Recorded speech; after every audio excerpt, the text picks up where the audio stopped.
കുട്ടികൾ വികൃത വേഷങ്ങളല്ല സുകൃതികളുടെ വേഷങ്ങൾ ധരിക്കട്ടെ എന്ന തലക്കെട്ടോടെ സീറോ മലബാർ മീഡിയ കമ്മീഷൻ ഫേസ്ബുക്കിൽ പങ്കുവച്ച പോസ്റ്റ് ശ്രദ്ധേയമാകുന്നു.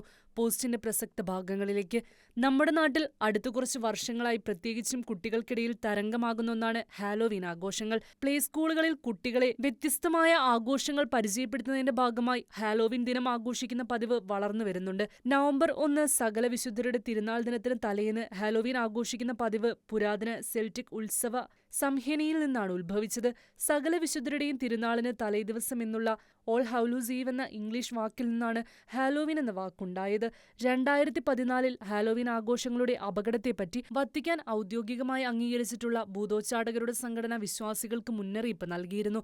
വളരെ ലളിതവും നിസ്സാരവുമായി കാണുന്ന ഹാലോവീൻ ആഘോഷങ്ങളിലൂടെ സാത്താൻ ആരാധനാ സംഘടനകളിലേക്കും മന്ത്രവാദങ്ങളിലേക്കും അനേകം പേരാണ് വഴുതി വീഴുന്നത്. അതേസമയം ഹാലോവീൻ ആഘോഷങ്ങൾക്ക് പകരമായി ഹോളിവീൻ ആഘോഷിക്കാൻ നിർദ്ദേശിച്ച വത്തിക്കാൻ അന്നേ ദിവസം രാത്രി ആരാധന, വിശുദ്ധ കുർബാന തുടങ്ങിയവയിൽ പങ്കെടുക്കുകയും കുട്ടികളെ വിശുദ്ധരുടെ വേഷങ്ങൾ ധരിപ്പിച്ച് തിന്മയ്ക്കുമേൽ വിജയം നേടണമെന്നും നിർദ്ദേശിച്ചിട്ടുണ്ട്.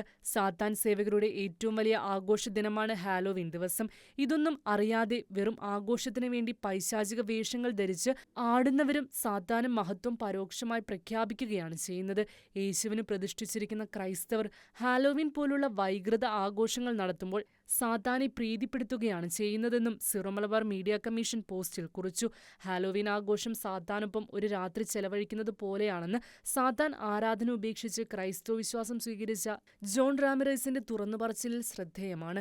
അതുകൊണ്ട് പൈശാചിക ശക്തികളുടെ അടിമത്തത്തിലേക്കല്ല, ദൈവമക്കളുടെ സ്വാതന്ത്ര്യത്തിലേക്കാണ് നാം വിളിക്കപ്പെട്ടിരിക്കുന്നതെന്ന് തിരിച്ചറിഞ്ഞ് പകലിന് ചേർന്ന വിധം നമുക്ക് പെരുമാറാം.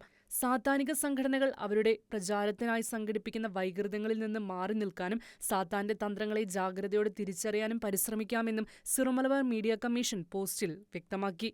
Church desk Shekinah news.